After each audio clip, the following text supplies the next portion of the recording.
Si Chihiro ay isang matapang na batang nawala ng ina nung maliit pa at dun nagkaroon ng obsesyon sa mga zombing babae. Kahit pa naroon ng ama, ang medyo baliw na lolo, at kapatid na mas onti pa ang emosyon kaysa kay Sasuke, di pa rin mawala ang hilig niya sa mga zombing babae. Ngunit lalong lumala ang sitwasyon ng masagasaan ng truck ang pusa niyang si Babu, at sobrang nanlumo si Chihiro sa pagkawala na naman ng isang pamilya, at doon nagpa siyang umasa sa aklat na tungkol sa paggawa ng reanimation pill. Hinukay niya ang bangkay ng pusa't nilagay sa cooler bago magtungo sa isang abandonadong gusali kung saan walang gagambala sa kanya. Dahil sirang-sira ang ilang bahagi ng aklat, hindi niya mabasa ang huling sangkap kaya inakala niyang ito ay isang makamandag na halaman at dahil dito, patuloy siyang naghanap ng kahit anong halaman pero bigla siyang nakaramdam ng awa sa kalagayan ni Babu. Sa sandaling yun, nakarinig siya ng mga yapak sa labas at nakita ang pinakasikat na babae sa eskwelang galit na itinapon ang payong, bago lumuhod habang sumisigaw sa balong nagsisisi sa sariling kapanganakan. Kumuha si Chihiro ng inumin dahil alam na magtatagal ang dramang yon, ngunit nagulat siya nang marinig sa dalagang kinukunan ito ng maselang litrato ng kanyang ama tuwing kaarawan nito. Ang ama ni Ria na si Dan ang nagpasahol sa buhay niya sa pagtanggal ng lahat ng lumalapit sa kanya, maliban na lang sa mailap at walang pakialam na inang si Arya. Sa loob ng maraming taon, pinapapwesto siya ni Dan tuwing kaarawan para kunan ng litratong matatago ng mas matagal. Nang tumanda ito, napagtanto niyang sobrang mali ang eksenang yun, ngunit si Arya ay walang pakialam sa ginagawa ni Dan kay Ria pero sa kabila nito, nagawa pa rin ni Riang magkaroon ng kaibigan, ngunit hindi rin ito nagtagal. Kinuwento ni Ria sa kaibigan ang birthday kink ng kanyang ama, at ang uslak nitong payo ay sabihin lang natigilan yon dahil siya ang ama. Dahil doon, hinarap nito ang kanyang ama at sinabing tigilan ang ginagawa nito dahil hindi yun normal, pero agad inisip ni Dan na may nagtulak kay Ria para gawin ito. Kinabukasan, nalaman ni Riang ang kaibigan ay lumipat ng paaralan dahil umalis ang ama nito sa trabaho at agad siyang nagmadaling hanapin ang kaibigan pero inakusahan nitong nagsabi ng masama tungkol sa ama niya. Sinubukan niyang magpaliwanag ngunit pinagsisihan na ng kaibigan niya ang pagkakilala rito't sa huli. Bumalik siya sa pagmumodelo para sa kanyang ama't inisip na di sulit ang sariling kaligayahan kung may iba namang masasaktan dahil doon. Pagkarinig nito, nabitawan ni Chihiro ang hawak niya, kaya naman napansin ito ni Riang labis na nahiya, at pagkatapos, pareho silang naupo sa loob ng gusali kung saan si Ria ay di rin makatingin ng diretsyo. Nang subukan ni Chihirong basagin ang katahimikan, agad giniit ni Riang bawal ipagkalatang narinig at nag-alok na gagawin ang kahit anong nais. Kinuwento ni Ria ang kagustuhan niyang mawala at muling mabuhay bilang ibang tao, at nagulat si Chihirong ang isang mayamang tulad nito ay may ganong problema. Nang tanungin ni Ria ang ginagawa roon, ipinakita nito ang mini zombie factory niya at pinaliwanag na gusto muling makita ang alagang pusang gumagalaw. Inamin ni Chihirong makasarili ang ginagawa, ngunit tiniyak ni Riang baka gusto rin siyang makita ng kanyang pusa. At doon ay ito ang unang sumuporta sa kakaibang pantasya niya, at nag-alok pang tumulong dahil hindi ito pinayagan ng amang mag-alaga ng hayop. Pumayag agad si Chihiro at sinabing magsimula si Ria bilang test subject para sa susunod na drug trial, na kinatakot nito pero natawa si Chihiro sa pagiging inosente niya. Inamin ni Riang wala siyang karanasan sa mga lalaki, at tinanong kung may girlfriend ito, ngunit sinabi niyang ang tipo ay kakaibang mga nilalang na nasa lupa.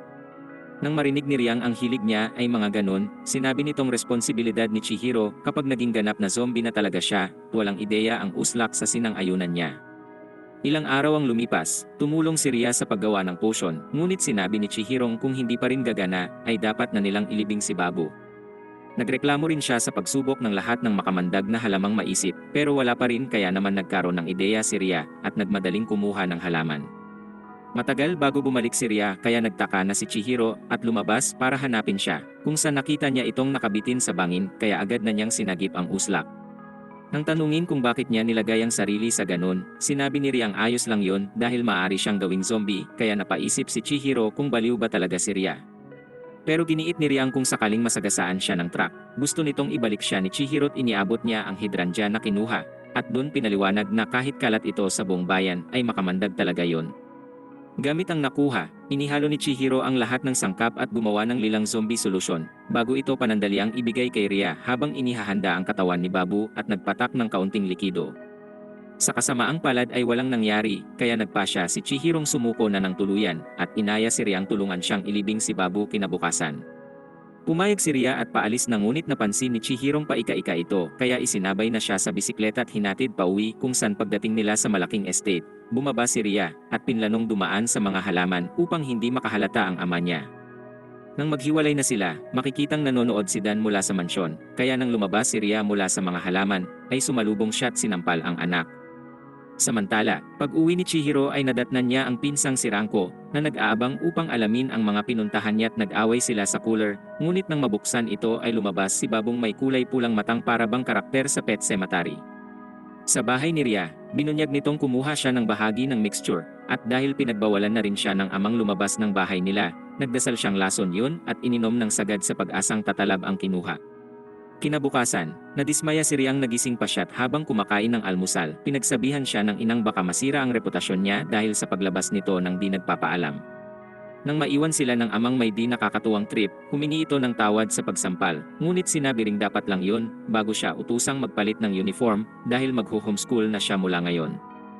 Habang paalis, nakita niyang papalapit ang lingkod sa ama kaya naghintay siya sa labas ng pinto upang makinig, at doon ay narinig niyang binanggit nito ang tungkol kay Chihiro at inutos ng amang parusahan ang binata, kaya nagulat si Ria.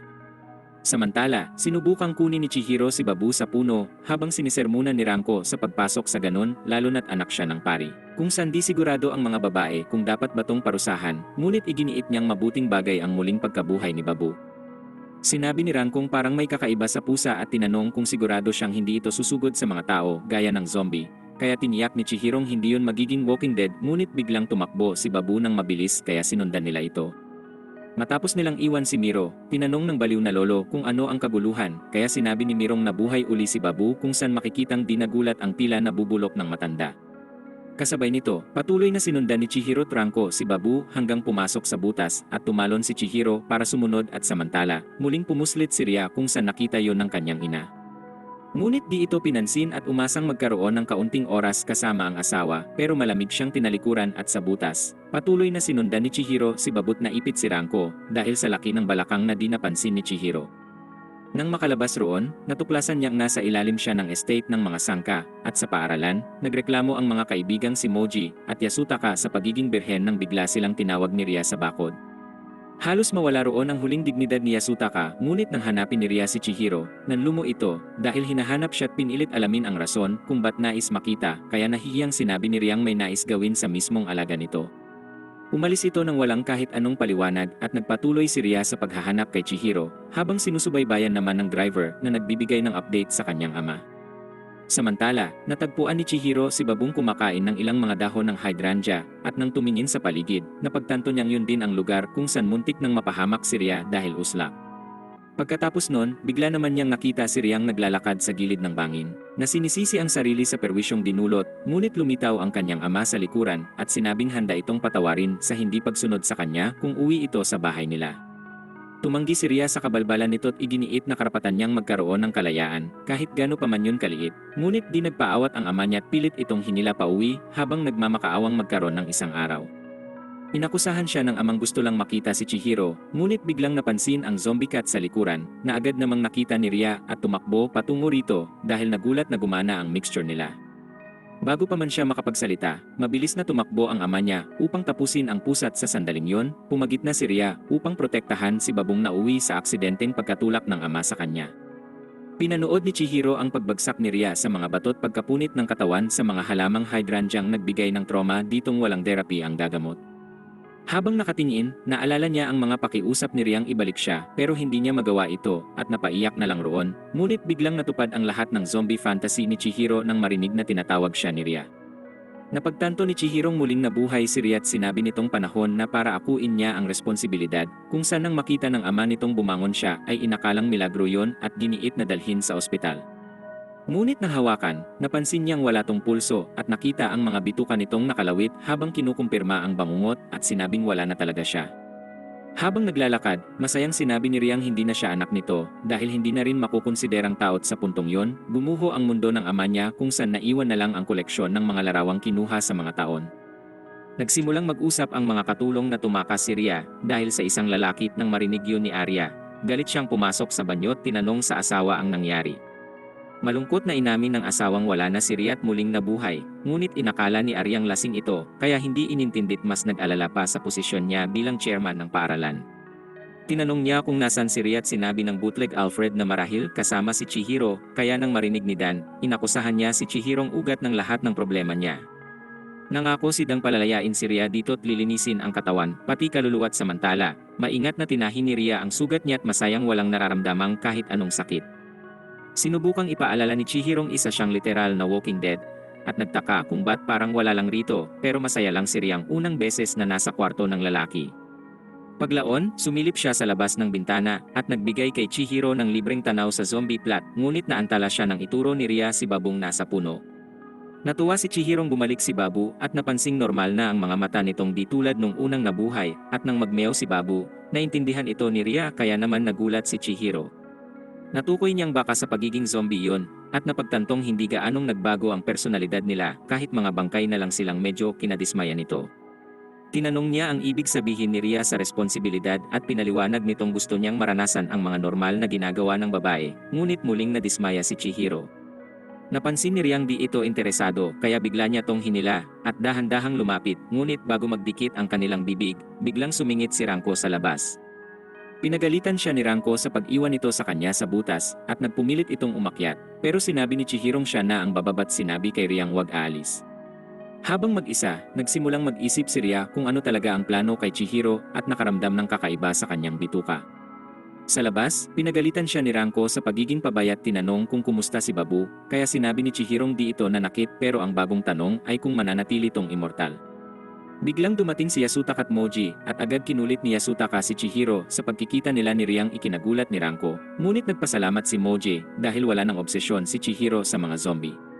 Kahit sobrang layo talaga ng pahayag sa katotohanan, biglang napagtanto ni Chihirong literal niyang kasama sa kwarto ang zombing babaeng pinapangarap niya at bigla tong nahiya. Samantala, nakaupo pa rin si Riang mag-isa't inisip kung si Ranko ba ang tinakda kay Chihiro dahil tila walang tao, nagpa siya tong maligo at sa wakas ay nakapag-relax na kahit hindi niya ramdam ang init o lamig doon. Habang nagpapakauslak ito sa banyo, biglang pumasok ang matanda at inakalang siya ay ibang tao kaya dumikit ito sa kanya at paulit-ulit tong tinawag na Sada bago sabihing pinagsisisihan ang lahat. Nagawa niyang maalis ang baliw na matanda't agad tumakbo kung saan kararating lang ni Miro, na sinubukang dikitan ng uslak na iniisip ring si Sada ito, pero mabilis niyang napigilan ang matanda't sinabing Kyo ang pangalan ng kanyang lola. Sa kwarto ni Chihiro, napansin ni Ria ang oras at naisip na dapat ay kasalo na roon ang kanyang ama sa hapunan, ngunit masaya tong malayan at paglaon. Bumalik si Chihiro at nakita si Ria sa lapag at di makasalita. Natuwa siyang ang mga pantasya ay nagkakatotoo na, ngunit dapat pigilan ang nosebleed at pagkatapos, pinag-zombie talk niya si Ria habang pilit na pinapakalma ang kanyang sarili. Tinanong niya kung ba't hindi pa ito bihis at sinabi ni Riang halos hindi na makagalaw at naninigas na ang katawan, kaya nag-alala si Chihirong baka nawawala na ang bisa ng gamot. Nang hawakan niya si Ria, napagtanto nitong nagsisimula ng mag-set ang rigor mortis at doon, naisip niyang dapat mapreserba ang katawan nito para di mabulok at maging kalansay sa loob ng isang buwan. Dahan-dahan niyang nilipat si Ria sa kama't binuksan ang aircon bago ito iwan roon habang siya ay nasa ibang kwartong patuloy na nag-aalala tungkol sa kalagayan nito. Kinabukasan, tinanong niya si Miro sa libro ng pagpreserba ng katawan, ngunit naipahiram na ito sa kaklase. Tinanong kung saan yun gagamitin pero iniwasan niya ang tanong at umalis agad.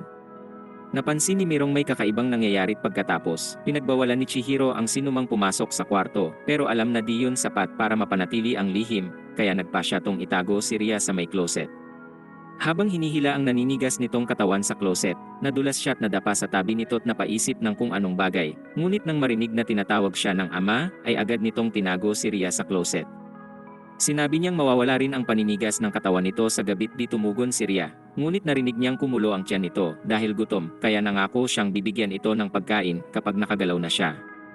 Umupo si Chihiro kasama ang pamilya para sa almusal kung saan ang tanging libangan ay ang kanyang lolong merong demensya. Samantala, naghatid si Ranko ng isang order sa bahay ng mga sangka at doon ay nakasalubong ang isang kaklaseng hinahanap naman si Ria. Umalis na ang dalawa at sinabi ng babaeng parang may kakaiba tungkol kay Ria kamakailan at napansin niyang parabang malungkot rin ito. Walang pakialam si Ranko sa mga sinasabi ng kaklase pero nagpatuloy lang ito sa litanyang parang sirang plaka kaya iniwan na ni Ranko ang babae. Pagbalik kay Chihiro, nagtrabaho ang buong pamilya upang linisin ang templo habang naiinis si Chihiro dahil wala siyang oras doon. Lumapit ang kanyang ama at tinanong kung ba't nagkaroon agad ng pusa, pero nang subukan niyang ipaliwanag na nabuhay ulit si Babu ay hindi siya pinaniwalaan nito. Humingi siya ng suporta sa kanyang lolong, kinumpirma din ang kwento at sinabing nararapat bigyan ng pagkilala ang reanimation pill.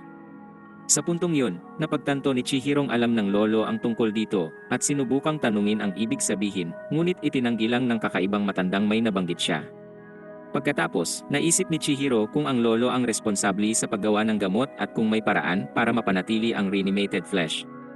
Sinabi naman ni Mirong siya na ang maglilinis ng kwarto, gaya ng lagi, na unang sinang-ayunan ni Chihiro, ngunit nang maisip ang maaring mangyari, ay pinilit na siya na lang ang gagawa nito. Bagaman hindi kumbinsido si Miro sa kanya, wala tong pakialam at iniwan na lang sa trip at paglaon, dumaan si Ranko para magdala ng pagkain at pinuri siya ng ama ni Chihiro sa pagiging mabait na hindi gaya ng anak. Tinukso niya si Rangkong parang asawa ni Chihiro kaya sobrang namula ito sa ideyang yun at pagkatapos, tinanong ni Ranko si Chihiro kung alam na naglaya si Ria. Pinaliwanag nitong nalaman yun nang pumunta para maghatid ng karaniwang delivery sa estate. At doon nagmaang-maangan si Chihiro pero nagalak si Ranko sa ideyang tumakas si Ria kasama ang kanyang kasintahan. Iniisip pa niya ang eksena mula sa masamang Wattpad story pero bigla niyang tinanong kung tipo ba ni Chihiro si Ria nang maalala ang sinabi ni Yasutakang magkalapit sila. Sinabi ni Chihirong isang beses lang silang nagtagpo at nag-usap sandali kaya naniwala si Ranko. Ngunit ipinaalalang bilang nakakatanda ay dapat malaman ang mga nakakasama nito. Nang magsawa na sa pangungulit sa binata, ay nagpasya na tong umuwi at sinabihan naman ng ama si Chihirong linisin ang likod ng bahay. Bago umalis, naisip ni Rangkong humiram ng zombie deed at umakyat sa kwarto ni Chihiro, kung saan nagulat siya nang makitang naka-on ang aircon at habang tinitingnan ang koleksyon, napansin niya ang mahabang hibla ng itim na buhok at nagsimulang maghinala. Pagkatapos, nakita niya ang pinto ng aparador at nang silipin, natagpuan niya ang bakanteng tulugan at inakalang nababaliw na siya pero si Ria ay nasa itaas lang habang pinagmamasdan ito. Sa labas, nagpatuloy si Chihiro sa gawain hanggang sa tanungin niya ang sarili kung anong kinakain ng zombie sa sandaling yon, tumalon si Ria kay Ranko at sinimulang amuyin ang mga plat nito.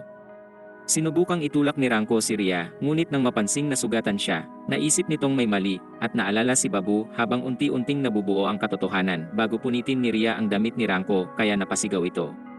Agad tumakbo si Chihiro at nadatnan si Riang sinisipsip ang dibdib ni Ranko, kaya hinila niya si Ria palayo para makasiguro, ngunit hindi ito nanatiling nakahiga at sumugod naman kay Chihiro. Siya ang sunod na binigyan at hinawakan ng mahigpit habang nanonood si Ranko, at nang bumitiw na rin si Ria, inutos ni Rangkong malaman kung ba't naroon ang tumakas na dalaga at kung bakit di pa ito dinadala sa ospital. Ngunit nang muling tignan si Ria, agad niyang napansing wala na talaga ito. Tinanong ang uslak kung zombie rin ba si Ria, at dun sinubukang ipaliwanag ni Chihirong di ganun ang sitwasyon pero binugbog ito ni Ranko, tinawag siyang mamamatay tao. Habang nagpapaliwanag pa rin sa nangyari, nakita ni Ria si Babut lumabas ng bintana para sundan ito't napansin ni Chihirong tila kakaiba si Ria, kaya sinabihan niya si Rangkong tawagin ang lolo bago tumalon sa bubong para sundan ito. Halos mahuli siya ng kanyang ama, ngunit nakatakas rin ng maglitanya na naman tungkol kay Babu at nang hindi makita si Ria sa kahit saan, tumingin siya sa gilid ng bahay at nakita niya tong kumakain ng mga dahon ng hydrangea. Habang ginagawa ito, napansin ni Chihirong bumalik ang kulay sa mata ni Ria at muling nagkamalay bago mahiya dahil nasa labas na walang suot na damit. Agad siyang tumakbo upang maghanap ng magagamit at sinabing masaya siya dahil pareho sila ni Babong nangangailangan ng mixture para mapanatili ang sarili. Sa puntong yun, dumating si Ranko kasama ang lolong pinuri si Chihiro sa pagbigay ng reanimation pill kay Sadat. Na pagtanto ni Chihirong iniisip ng lolo ang ibang tao pero walang ideya kung sino. Sa isang sandali ng katinuan, sinabi ng lolo kay Chihirong hindi sapat ang reanimation pill dahil unti-unti silang babalik sa pagiging bangkay. Habang ang kakaibang matanda ay pinandidirihan ng apo, sinabi niya kay Chihirong para mapanatili ang katawan ay kailangan ng ehersisyo, mas malamig na temperatura, at madalas na pagbibigay ng lason mula sa hydrangea. Tinanong ni Chihiro kung sapat na yon bilang solusyon pero sinabi ng lolong di perpekto ang gamot at maaari lang mapabagal ang proseso, ngunit bago pa makapagdagdag ay binato na siya sa ulo ni Ranko. Nareset siya sa factory settings at dumating ang ama ni Chihiro at si Mirong inalalayan siya, ngunit masaya si Chihiro dahil maraming nakuhang mahalagang impormasyon dito. Tinanong naman ng kanyang ama kung sino ang babae sa likod at habang nahihirapan tong magpaliwanag, nagsimulang malungkot si Ria dahil inisip na itatapon na siya sa may kalsada. Ngunit nagawa rin ni Chihirong magsalita at sinabi sa kanyang amang wala ng ibang matutuluyan si Ria at ipinangako ritong responsibilidad niya yon. Pinag-isipan ito ng kanyang ama at nang makitang seryoso na sa wakas ang anak sa isang bagay maliban sa mga zombie na talagang malayo na naman sa katotohanan, nagpa siya tong hayaan siya sa gusto. Masayang inilahad ni Chihiro ang balita kay Ria habang si Ranko ay nakatingin lang at napagtantong yon ang karibal bago sabihin dapat na siyang umuwi't kumuha ng damit sa linya at nagmadaling umalis. Pagkatapos, nagdesisyon si Chihirong magsimula ng tala at maghanap ng paraan upang mapanatili si Riat habang abala sa mga natutuklasan. Nilapitan siya ni Riat tinanong kung ayos lang na gamitin ang kwarto at nag-alok na makibahagi. Ngunit tumanggi siya at sinabing masama na ang naging halik kaya nang marinig ito ni Ria, nataranta siya dahil wala siyang alaala nun at nagsimulang magtaka kung inabuso siya ni Chihiro habang lutang. Sinubukan nitong ipaliwanag ang sitwasyon at nakinig si Miro mula sa kwarto at inisip na ito ay nagiging lalaki na rin. Nagdesisyon din si Chihirong mag-record ng mga pagbabago sa katawan ni Ria at sinumpang kukunan ang bawat sulok nito, ngunit kahit siya mismo ay hindi makumbinsi ang sariling pananaliksik yun. Kinagabihan, habang nagsasalo ang pamilya sa hapunan, ay tinanong ng ama kung hindi kakain si Ria, kaya sinabi ni Chihirong siya na ang mag-asikaso nito. Ngunit patuloy na giniit ng dalawang hindi yun abala, kaya napagtanto ni Chihirong isa lang yun sa mga problemang haharapin at pagkatapos, dumating si Rankong may damit para kay Ria.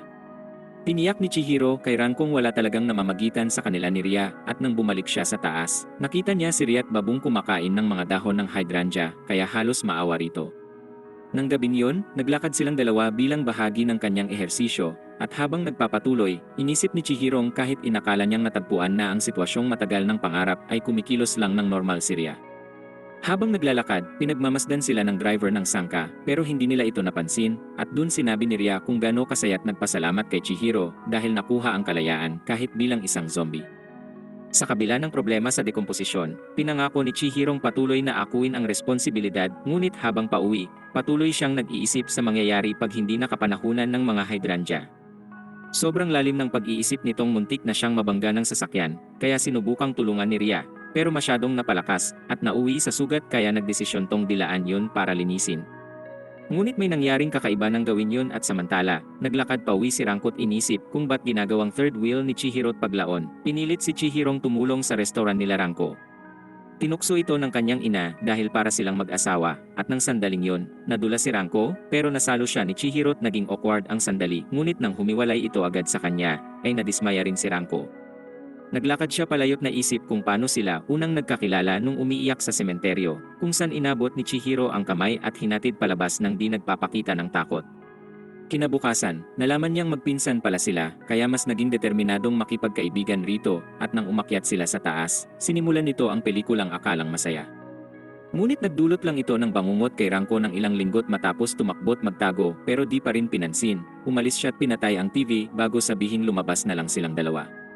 Habang naglalakad, tinanong niya si Chihiro tungkol sa mga hilig ngunit lumalabas na ang kanyang buhay ay singputla ng mga zombing kanyang kinahihiligan. Nang walang makuhang kahit ano, huminto muna siya para umamoy ng mga bulaklak pero ginamit ni Chihiro ang tsansa upang maghukay at maghanap ng bangkay. Biglang may dumaan na mga buli at tinukso siya sa pagsama sa babae kaya tumakbo ito't umiyak kung saan dahil doon, nawala ang crush ni Ranko kay Chihiro at nagpa siya tong umalis nang hindi na rin nagpapaalam. Ang sunod na pagkikita nila ay paglipas ng 2 taon, kung saan ang peace offering rito ay zombie mag, at kamakailan ring lumipat si Ranko malapit kila Chihiro kaya inimbitahan siya ng ina, ngunit muling nasa square one kay Chihiro. Pagkatapos, iminungkahi ng inang pumunta sila sa video game rental store, kaya pumayag si Chihiro, ngunit pumili lang siya ng zombie game. Sa daan pabalik ay nainis na si Ranko sa mga zombie kaya kinuha niya ang laro at tumakbo palayo, ngunit nang makatagpo siya ng aso sa kalsada ay napatigil ito sa takot. Tumakbo si Chihiro ngunit nang makitang nanigas na si Ranko, nagdesisyon siyang pumalag at subukang itaboy ang aso kung saan gumana ang plano niya at di nagtagal, naglakad silang dalawa pabalik at mas lumalim pa ang crush ni Ranko sa kanya. Nagpa siya tong manood ng zombie flick kasama si Chihiro, ngunit bigla siyang nagtanong sa nais na unang halik. Kaya nanatili si Chihiro sa kakaibang pangarap at sinabing gusto niyang halikan ang isang zombie pero di sineryoso ni Ranko. Sa kasalukuyan, pinilit ni Rankong maghawak kamay sila habang ginagawa ang restaurant delivery kaya sumunod na lang si Chihiro. Pagkatapos ng huling delivery, sinabi ni Rankong maaari na siyang umuwing kinatuwa nito kaya agad naghandang umalis, ngunit nakita ito ni Ranko bilang pagkakataon kaya hinawakan si Chihiro at inipit sa dingding bago lumapit sa kanya. Natakot si Chihiro nang makita ang mangyayari kaya nagalit si Ranko dahil di nito sineryoso ang sitwasyon kaya tumakbo palayo at sumumpang di siya matatalo sa isang naglalakad na bangkay. Kinabukasan, kumain na rin si Ria kasama ang pamilya, ngunit nang makita nilang dahon lang ang kinakain nito, inisip nilang isa siyang vegetarian at napansin ni Miro ang parehong dahong kinakain ni Babu ngunit di siya nagsalita. Pagkatapos, in-update ni Chihiro ang tala sa mga bagong natuklasan, kung saan ang mga zombie ay di kailangang matulog at patuloy na inobserbahan si Ria kaya napansing bagamat naliligo ay di ito pinapawisan o nilalabasan ng dumi. Tumalon si Babu sa kama at umubo ng hydrangea ball, kaya tiningnan ni Chihiro, si Ria't umasang gagawin ang katulad nun, ngunit unti-unti na siyang napapagod sa pagtrato sa kanyang eksperimento. Sinabi nitong gumawa ng bagay para sa kanya bilang kapalit sa lahat ng footage na hinahayaang i-record, at pagkatapos, nagpunta sila sa pamilihan at inubos ni Ria ang 1 oras sa pagpili ng damit kaya na maalam na si Chihiro sa pera niya. Habang naghihintay, nag-alala siyang baka bumilis ang dekomposisyon ni Ria sa labas, ngunit hindi niya maiwasang maging masaya para dito dahil nararanasan ng maging normal.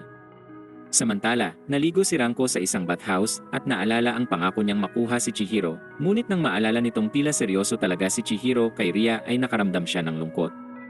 Paglabas nito roon, nagsimula siyang magreklamong nakakainis na ang lahat ng oras ni Chihiro ay nakatuon lang lagi kay Ria at nang sandaling yon, pumasok si Miro at ang mga kaibigan sa bathhouse.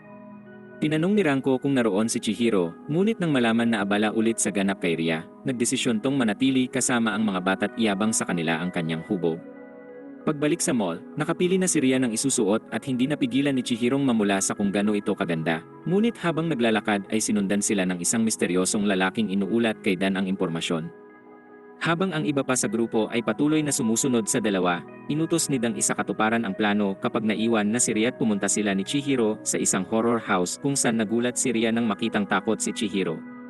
Pagkatapos, sinabi ni Ria ang nakakatuwang pumasok ito para sa kanya at nagpasalamat bago ipakita ni Chihiro ang kuot na binili upang mapuno ng dry ice at makapaglakad pat gumawa ng normal na mga bagay. Naantig si Ria sa malasakit ni Chihiro, ngunit napagtantong di rin makaiyak ang mga zombie habang lalong nagiging malapit kay Ria. Si Dan ay nagpaplanong makuha si Ria para mapakita ang bersyon niya ng kalayaan. Pagbalik sa mall, napansin ni Chihirong malapit nang kumain si Ria, kaya nagdesisyon tong umalis para bumili ng kanya. At dun naman kumilos ang mga kalalakihan kay Ria, pero bago pa makuha ay dumating si Yasutaka at lumapit kaya naging sagabal ito sa kanilang plano. Nang hawakan si Ria, naramdaman niya ang lamig nito kaya pinilit niyang lumabas ito sa ilalim ng araw, kung saan tumanggi naman si Riang umalis sa lilim ng gusali kaya nakita ng mga kalalakihan ang tsansang kunin siya. Nagmadali silang itali ito bago pabagsakin si Yasutaka sa lapag, ngunit habang tinatangkang umalis, sinipa ni Ria ang isa sa mga uslak at humawak siya sa park bench habang may nagpupumilit namang humatak rito. Nang makita ni Chihirong wala si Ria, nagmadali siyang maghanap sa labas, ngunit natagpuan tong winawasiwas ang park bench habang ang mga uslak ay nakahandusay roon. Nagmadali si Ria patungo sa kanya at nagpasalamat kahit ang park bench naman ang gumawa ng lahat bago tanungin ni Chihiro ang mga lalaki sa pakay nila kay Ria. Sa sandaling yun, binago ng mga uslak ang plano't hinawakan ang mas mahinang nilalang at dinala siya, kaya sinubukang humabol ni Ria pero napigilan siya ng isa pang nasa lapag dahil nais lang makahawak ng babae. Bago makarating si Ria kay Chihiro, umalis na ang mga uslak at habang iniulat nila kay Dan ang sitwasyon, hindi ito natinag at nakita yon bilang pagkakataong ipakita kay Chihiro kung anong klaseng lalaki ang kaharap. Di tulad ng kanyang nakakatandang kapatid na baliw sa zombie, si Miro naman ang naging responsable sa pag-asikaso sa magulong pamilya. Habang nagwawali sa labas, lumabas ang ama at pinuntong nakakatuwa dahil seryoso talaga si Chihiro sa pag-ako ng responsibilidad sa isang bagay sa halip na umasa kay Miro. Sa paaralan, pinalitan naman ni Ichi si Chihiro sa kabaliwan sa mga zombie, habang ang mas normal na kaibigang si Miko ay kinukumbinsitong walang mga ganon. Hindi yun tinanggap ni Ichi at iginiit na ang guro sa art class ang unang suspect at ayon sa kanya, nakita niya ang gurong nagpapakain ng isang karneng puro dugo sa kung anong nilalang. Ang mas malala pa sa nakita, kumagat din ang guro mula dito at dinagdagan ni Miro ang mga hinala ng ipunto niyang laging may dalang bag ang guro sa paaralan, kung saan mukhang may tinatago tong kung ano sa loob nun. Dinagdag ni Mikong ang guro ay tila mas pagod rin kumpara sa karaniwan, na mas kumumbinsi kay Iching kahina-hinala talaga ito kaya pinlano nilang mahuli siya sa akto't nagtago sa art room para subaybayan. Nang pumasok ang guro, nagsimula tong himasin ang bag bago buksan upang pakainin ang nasa loob at nang handa nang ibigay rito ang makatas na piraso ng karne, lumapit ang mga bata upang mas makita pa yun, ngunit natakot sila at nakatabig ng isang obra. Pagkatapos, isinakay ng guro ang mga bata pauwi habang nakatingin sila sa alaga, na tila mas kakaiba pa kesa sa pagkakaroon ng zombie. Ayon sa guro, ang rason kung bakit siya mukhang pagod ay dahil sa kauslakan at pagtatangkang makibahagi ng pagkain sa alagad na uwi sa pagkakasakit at pagkatapos, bumalik uli ang mga babae sa umpisa. Binahagi ni Miko ang nakakakilabot na kwento kung saan isang araw habang pauwi, bigla niyang naamoy ang mga bangkay na tila pinapakuluan kaya naman nagdesisyon siyang imbestigahan ito. Sumilip siya sa bakuran at nakita ang tambak ng mga dugo ang iniwan sa basurahan, at bago pa makapag-isip ay may lumapit sa kanya at nagtanong kung bakit naroon. Ngunit isa lang yung mabait na mag-asawang nag-eksperimento ng bagong pagkain at ipinagluto siya ng masarap na ramen, kaya tinanong ni Ichi kung anong punto ng kwento't lumalabas na nais lang ni Mikong pag-usapan ng ramen. Pagkatapos, naglaro sila sa labas at tinuloy ni Ichi ang pagmumuni tungkol sa mga zombie kaya kaswal na sinabi ni Mirong ilang araw nang kasama ang isang zombie sa bahay. Hindi makapaniwala si Ichi sa narinig at tinanong ang lahat, ngunit nang marinig na siya ay boring na vegetariang umaaktong normal, nawala ng interes si Ichi at nag-isip kung totoo bang zombie yun. Nang sabihin ni Mirong kinumpirma yun ng kapatid, tuluyan tong nawala ng gana dahil kilala ang kapatid ni Miro sa pantasya sa zombie. Dahil nadismaya, walang malay na sinabi ni Iching dapat ibalik ng ina sa katinuan si Chihiro, ngunit pinaalala ni Mikong wala na ang ina nila. Sinabi ni Mirong wag yung alalahanin bago bumaba habang iniisip na hindi niya matandaan kung ano ang ugali ng kanilang ina. Ang tanging alaala niya rito ay nung nagkasakit siya at inilapat ng ina ang malamig na braso sa kanya upang tignan kung nilalagnat. Dahil dito, nagpa siya si Mirong bisitahin ang puntod ng ina at nakita ang magulong alay ni Chihiro doon bago nagdagdag ng kanya at nag-alay ng respeto nang lumapit si Ria at tinanong ang ginagawa.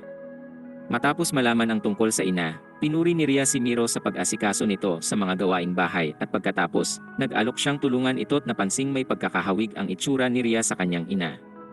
Nahiya siya rito at nagtanong si Ria kung anong problema at inilagay ang kamay sa ulo ni Miro upang tignan kung may lagnat at doon biglang tinawag ni Mirong mama. Sobra siyang nahiya tumakbo palayo, ngunit nadapa kaya tinulungan ni Ria sa benda at nag-alok ng tulong sa pagkain, at kinabukasan, ipinakita ni Miro sa mga babae ang larawan nila ng zombie, ngunit inisip ni Iching masamang biro yun. Paglaon, nakatali si Chihiro sa upuan habang may maid na naghatid ng inuming parang nasa bakasyon at nang umalis, sumigaw si Chihirong palayain siya at nagrason pang makati ang likod niya. Nakuha nun ang atensyon ni Arya at pumasok upang balaan si Chihirong tumahimik kung saan pinakilala ng lasing na babae ang sariling asawa ni Dan, at tinanong kung malayo na ang narating kay Riat kung naging mapusok na ba. Nang tumingin si Chihiro at natakot sa mga sinabi, inisip ni Aryang yun ay dahil dahan-dahan nang nabubulok si Riat nagsimulang tumawa, at dun tinanong ni Chihiro kung paano nakakasalita ng ganun sa anak. Doon naman binunyag ni Aryang hindi siya ang ina ni Ria dahil pangalawang asawa ni Dan, ngunit dati siyang maid kung saan mula pagkabata ni Dan, lahat ng mga maid na nagtatrabaho sa mansyon ay mga maharlikang nag-asam na ikasal sa kanya. Ngunit walang interes si Dan rito at nang sumali si Arya sa mga desperadong kasambahay, sinabi sa kanyang sayang lang ang oras doon dahil walang interes si Dan sa kahit na sino. Gayunpaman, hindi sumuko si Arya dahil hindi pa nakakita ng lalaking di niya naakit, kung saan dahan-dahang naabot ang pinakamataas na posisyon bilang maid, ngunit wala pa rin tong interes kaya nawalan na rin siya ng pag-asa. Isang araw, sumali si Dan sa isang fencing tournament na madali niyang napanalunan, ngunit palagi na lang ganun ang resulta at nainis na siya dahil walang lumalaban sa kanya ng seryoso dahil ang pamilya ang nag-sponsor ng torneo. Tinapon niya ang guwante sa inis ngunit isang babaeng nasa wheelchair ang kumuha nun at nagsabing magpasalamat siya sa kung anong meron. Kung saan tila sapat na ang riz nito upang ganahan si Dan at ilang araw lang ang lumipas ay nagpropose siya rito.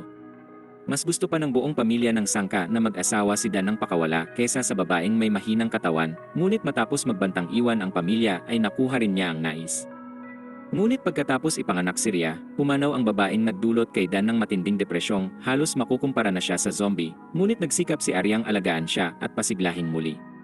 Sa huli, nakuha ni Arya si Dan bilang kanyang asawa, ngunit kahit pagkatapos nun, hindi siya tinrato bilang tunay na asawa at di rin tinatabihan, dahil laging si Ria ang iniintindit si Arya ay naroon lang na sinusumpa ang kapalaran. Nang magmungkahi si Arya ng isang bakasyon upang masolusyonan ang kakulangan nila ng honeymoon, si Ria pa rin ang sumira sa naging trip at inagaw ang atensyon ni Dan. Si Arya ay tumatayo lang bilang ina ni Ria kapag oras na para sa litrato, ngunit naiintindihan niya ang matinding pagmamahal ni Dan sa kanyang anak pero sa kasamaang palad, di yun ang kabuuan ng kwento. Sa tulong ng isang butler, natuklasan ni Arya ang kakaibang hilig ni Dan at nalaman na hanggang ngayon ay inaasam pa rin nito ang espiritu ng unang asawa. Matapos yung marinig, napagtanto ni Chihirong bilang si Dan ang rason ng lungkot ni Ria dahil wala ring malasakit si Arya, At dun ay bigla nitong binaba ang kanyang suot upang ipakita kay Chihiro ang alindog at tinanong kung maaaring aliwin. Ngunit nang subukan niyang gumawa ng kung ano, nadapa ito at sinabi ni Chihirong mas interesado siya sa mga zombing babae, kaya nagalit ito at nagtaka kung bakit lagi na lang siyang natatalo kay Ria. Bago pa siya mag-meltdown ng tuluyan, bigla na lang sumulpot si Babu roon at kinuha niya ito at inisip na dumating yon para aluin siya. Ngunit agad sinabi ni Chihirong zombie rin ito kaya tinapon siya ni Arya sa gilid at inutusan silang umalis. Sa puntong yun ay pumasok ulit ang maid at kinuha siya dahil naistong makita ni Dan, kung saan si Arya naman ay naiinggit dahil kahit ito ay may higit pang atensyong nakukuha mula kay Dan. Samantala, sumakay si Ria sa taxi at umaasang makakarating kay Chihiro dahil alam ng driver na wala siyang pera, ay nagdesisyon tong tumulong. Pagbalik sa mansyon, iniwan ng maid si Chihiro sa madilim na silid at pinaghintay, kung saan nagsimulang bumukas ang mga ilaw, may mga larawang di angkop bago lumitaw si Dan sa huli. Nagsimula tong maglitanya kung paano niya inalagaan ang inosenteng si Ria at ngayong wala na sa kanya, lalo pang lumalim ang nararamdaman sa anak ngunit nais niyang pagbayarin si Chihiro. Dahil dito, nagpunta si Dan sa espesyal na silid upang kunin ang fencing sword at hinamon si Chihiro para kay Ria at sa parehong oras na yon, dumating si Ria sa mansyon kaya inisip ng taxi driver na nakajackpot siya. Mabilis na pumasok si Ria at inutos na makita ang ama, ngunit sinabi sa kanyang di maaarit ang mga uslak sa mall, ay kinuha siya. Inilagay siya sa isang silid na may mga gapos at nang sabihin ni Ria sa kanilang pakawalan siya, hindi sila natuwa sa kanyang tono kaya pinlano nila tong parusahan. Ang masamang parusa nila rito ay itali siya sa isang cute na maid outfit at habang nagpupumiglas para makaalis sa aksayan ng oras, inisip nila kung ano pa ang maaaring ilagay sa kanya. Samantala, si Chihiro ay nakasuot na para sa laban, ngunit pinuntong di yun patas dahil wala siyang alam sa fencing o kahit anong estilo, kaya nagtaka si Dan kung bakit gustong lumisan ni Ria kasama ang talunan at hindi makapaniwala si Chihirong di pa rin niya ito alam. Sa silid ng pagpaparusa, nakasuot si Ria ng cute na bunny costume, at kahit magmakaawa siyang pakawalan, di siya pinapansin at nagsimulang magplano ng susunod. Biglang naisip ni Riang siya ay isang literal na zombie at di kailangang magtiis sa kabaliwan, kaya binasag niya ang nakagapos sa kanya at pinilit umalis. Samantala, tinawag ni Chihiro si Dan na sobrang makasarili at hindi kinukonsidera ang nararamdaman ni Ria, pati na rin ang tungkol sa mga larawang kuha sa kanyang mga kaarawan. Habang sinasabi ni Chihirong si Dan ang rason, kaya tumakas si Ria, tumakbo naman sa kanila si Ria at umasang di pa huli kung saan tumalikod si Chihiro mula kay Dan.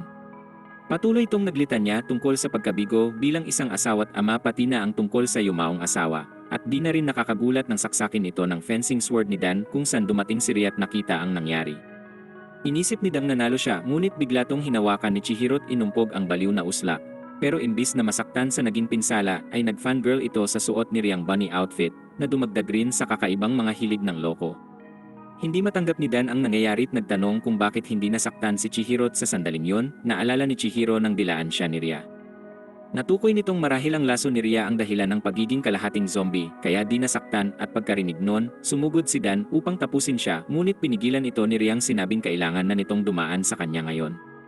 Nakiusap si Dan kay Riang sumama na lang sa Amerika upang maghanap ng espesyalistang magpapagaling sa kanya, ngunit tumanggi si Ria at sinabing mas gusto niyang makuha ang kanyang kalayaan kasama si Chihiro kahit pasaglit lang ito. Kinumbinsi ito ni Dang espesyal siya at hindi dapat manatili roon kaya pumagit na si Chihiro at pinaliwanag na din ito gustong maging espesyal at pinipilit lang yon ni Dang ipagawa rito. Doon natauhan si Dan sa lahat ng pagkakataong si Ria ay gusto lang talagang maging normal na babae, ngunit sinira niya ito sa mga ideya. Habang tumatagos na ang mga salita ni Chihiro sa ulo ng baliw, napagtanto nitong siya ang may kasalanan sa pagkawala ni Ria maliban sa literal na pagtulak sa bangin. Nagmungkahi si Chihirong magtulungan sila para kay Ria, kaya iniwan ito ni Dan kay Chihiro ng pansamantala dahil maghahanap ng lunas para sa anak. Bago siya umalis, hinila ni Dan si Chihiro at sinabing huwag gagawa ng kung anong bagay kay Ria dahil dapat lang yung manatili sa kanilang pamilya. Nang makaalis na si Dan, lumala ang sugat ni Chihiro tuluyan nang nawalan ng malay kaya mabilis na lumapit si Ria at paglaon. Nang magising ay natagpuan si Ria, Miro, Babu, at ang mga maid sa gilid at naisip na nawala na ang epekto ng lason. Masaya si Riang nagising siya, ngunit nang tanungin ni Chihiro ang ginagawa sa nurse outfit, pinaliwanag ni Riang ang mga maid ang nagpagawa pero di rin nagreklamo. Biglang pumasok si Ranko at sinabing nag-aalala siya para kay Chihiro kaya inamin ni Riang siya ang may kasalanan. At dahil unang pagkakataon yun para sa kanilang makapag-usap, pinakilala ni Ranko ang sarili bilang pinsan at fiancé ni Chihiro. Kahit tinanggi yun ni Chihiro at si Ranko, ay parang kapatid, Napansin ni Riang si Ranko ay may gusto talaga rito't nang matapos ang araw. Nagpatuloy si Ria sa pamumuhay kasama si Chihiro, ngunit nagtaka na ang ama dahil sa kakaibang dieta nito. Ang lolo ay patuloy na nakakaranas ng mga sandali ng demensya, ngunit kaswal tong pinatulog ni Chihiro at nagpatuloy na ang araw nila. Pumunta naman si Chihiro at Ria sa ilalim ng isang tulay, ngunit nalungkot dahil hindi niya ito madala sa ibang mga lugar. Pero masaya na si Riang makalabas at pinaalala ritong hindi siya nakaranas ng mga ganong bagay nung nakatira pa sa ama niya. Nakakita ito ng poster ng fireworks at sinabing nais niyang mapanood yon ng malapitan sa unang pagkakataon, kaya pumayag si Chihiro sa hiling. Habang pabalik sila, di maiwasan ni Chihirong mag-alala kung paano pipigilan ang dekomposisyon dahil alam na walang mga pagsasaliksik tungkol dito at tanging ang lolo lang ang pag-asa, ngunit tumingin lang ito sa maliit na usla. Habang naglalakad-lakad si Chihiro, lumapit si Miro at tinanong kung handa na ba si Riang bumalik sa paaralan, ngunit giniit na di pa maaari dahil sa kalusugan. Pero sa loob-loob ay ramdam din ni Chihirong walang normal sa paraan ng pamumuhay ni Ria at nagtaka kung kakayanin ba talagang alagaan ito. Kinabukasan ay nakansela naman ang fireworks dahil sa ulan at mas nalungkot pa si Chihiro kesa kay Riang di alam kung ba't sobrang apektado at sinabing dalhin na lang siya sa sunod na taon pag naroon pa. Pagkatapos, nakipagkita si Chihiro kay Ranko at kinuwento ang kanselasyon ng fireworks, kaya minungkahin nitong sila na lang ang magdaos ng sarilit sa bahay. Tumulong si Ria kay Miro sa mga gawaing bahay, ngunit bago pa ito mapigilan ay nasira na niya ang walis. Sa puntong yun, dumating si Chihiro at sinabi ang tungkol sa fireworks show, kaya pumayag si Riang gawin yun at sinabing ipapahiram ni Ranko ang yukata at tutulungan siya. Kinabahan si Ria dahil natatakot siya sa mga decap, pero gaya ng lagi, di ito napansin ni Chihiro at umalis, at nang gabing yon, dumating si Ranko at nakita si Chihiro at Mirong nakabihis, at tinuro nila kung nasan si Ria. Tinulungan siya ni Rangkong magsuot ng yukata, at tinanong naman ni Ria ang pagiging malapit kay Chihiro, kaya di nag-atubili si Rangkong magyabang tungkol sa tagal ng kanilang pinagsamahan. Ngunit pinahiwatig ring gusto ni Chihirong mapasaya si Ria sa fireworks, at binanggit kung gaanong nakakabaliw na si Ria ay isang zombie. Pero sumagot si Riang di rin alam kung tatagal ang katawan. Tiniyak ni Rangkong makakahanap si Chihiro ng solusyon, at malulungkot pag nawala ito't dun nilakasan ni Ria ang loob, at tinanong si Ranko kung gusto si Chihiro. Agad inamin ni Rangkong mahal niya si Chihiro, at tinanong ang nararamdaman ni Ria. Kaya sinubukan ni Riang itago ang totoo, ngunit hinikayat siya ni Rangkong huwag magtago ng anuman lalo kung di tiyak ang oras na mayroon siya. Sa puntong yun, nagkasundo silang maging magkaribal at ibigay ang pinakamahusay at paglaon. Nagkaroon sila ng fireworks show kung saan labis na nagpasalamat si Ria sa karanasan, kahit pa tila mababaw yun. Kinabukasan, nagpunta siya sa bahay upang ayusin ang gamit para sa eskwela, ngunit bago siya umalis, nilapitan siya ni Arya at pinagalitan dahil sa lakas ng loob na bumalik sa paaralan. Sinabi ni Aryang magiging mag-isa siya sa paaralan at inutusan na tong umalis, kung saan lumabas si Ria at sumama kay Chihiro at nagpasalamat dahil pinayagang pumasok sa eskwela. Pinakiusapan siya ni Chihirong mag-ingat at patuloy na alagaan ang katawan, at pagkatapos, umupo sila sa espesyal na lugar at sinabi nitong nais niyang manatili ito sa ganong lagay hanggat maaari. Nang sabihin ni Riang ayaw niyang magkaroon ng pagsisisi, napagtanto ni Chihirong ang magpapasaya sa kanya ay kabaliktaran kay Ria, kaya naghanap ito ng kompromiso gamit ang ideya ng dry ice. Ngunit habang nakatalikod, may nangyaring kakaiba kay Riang na uwi sa biglaang pagtalon nito at pagkagat sa kanya dahil tila nais kainin ang utak ni Chihiro.